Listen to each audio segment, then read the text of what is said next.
चाहत थी सुख की मगर दुख को ही संजोया, थोड़ी सी खुशी की खातिर हाय तू पल पल रोया। खो दिया कितना कुछ कुछ की चाह में, मांगे थे फूल मगर कांटे ही कांटे मिले जिंदगी की राह में। खुशियों को ढूंढती एक छोटी सी कहानी। दोस्तों का एक पुराना ग्रुप कॉलेज छोड़ने के कुछ वर्षों बाद मिला। सब एक दूसरे से मिलकर काफ़ी खुश थे। सबों को अच्छा जॉब मिल गया था, सब खूब पैसे कमा रहे थे।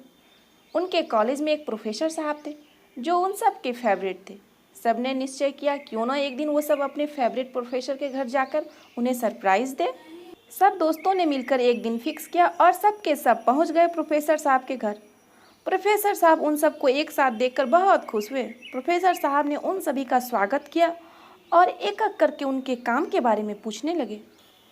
सारे अच्छे जॉब में थे, अच्छी कमाई हो रही थी, लेकिन बातों बातों में उन्होंने बताया कि भले ही अब पैसों की कोई कमी नहीं है, किंतु लाइफ में अब उतना मज़ा ही नहीं है जितना पहले हुआ करता था। प्रोफेसर साहब बड़े ध्यान से सबकी बातें सुन रहे थे। अचानक वो उठे और किचन की ओर चल दिए। थोड़ी देर में वो गर्मा गर्म कॉफ़ी लेकर आए और मुस्कुराते हुए बोले, बच्चों मैं आपके लिए गर्मा गर्म कॉफ़ी लेकर आया हूँ, लेकिन प्लीज़ आप सब किचन में जाकर अपने अपने लिए कप्स लेते आइए। लड़के तेजी से अंदर गए। वहाँ कई तरह के कप रखे हुए थे। सबों ने अपने अपने मनपसंद कप उठाए। किसी ने सुंदर सा क्रिस्टल का कप उठाया, तो किसी ने शीशे का कप सेलेक्ट किया, तो किसी ने पोर्सिलेन का कप चुना। कप लेकर सब प्रोफेसर साहब के पास आ गए। जब सभी को कॉफ़ी मिल गई तो प्रोफेसर साहब ने कहा, आपने ध्यान दिया, आपने वही कप उठाए जो सुंदर थे एवं साथ ही महंगे थे। आपने उन कपों की ओर शायद ध्यान भी नहीं दिया जो साधारण थे। सारे लड़के प्रोफेसर साहब को ध्यान से सुन रहे थे।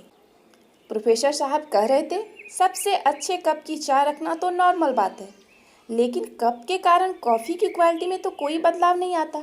ये तो बस एक जरिया है, बस एक माध्यम है जिस माध्यम से आप कॉफ़ी पीते हैं। असल में जो आपको चाहिए था वो तो बस कॉफ़ी ही था, कप नहीं। फिर भी आपने सबसे अच्छे कप को ही उठाया और आपने अपने कप को उठाने के बाद यह देखा कहीं उसका कप मेरे कप से ज़्यादा बढ़िया तो नहीं है। प्रोफेसर साहब कहने लगे, मेरी बात ध्यान से सुनिए।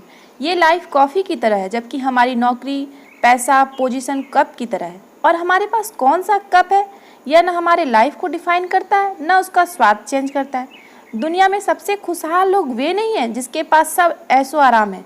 दुनिया में सबसे खुशहाल वो हैं जो सादगी से जीवन जीते हैं और कॉफ़ी की तरह लाइफ को एंजॉय करते हैं। प्रोफेसर साहब की बातों को सुनकर सारे लड़कों को लाइफ एंजॉय करने का मंत्र मिल गया था। इसलिए ज़्यादा तनाव न लें, हर पल को एंजॉय करें और खुश रहें।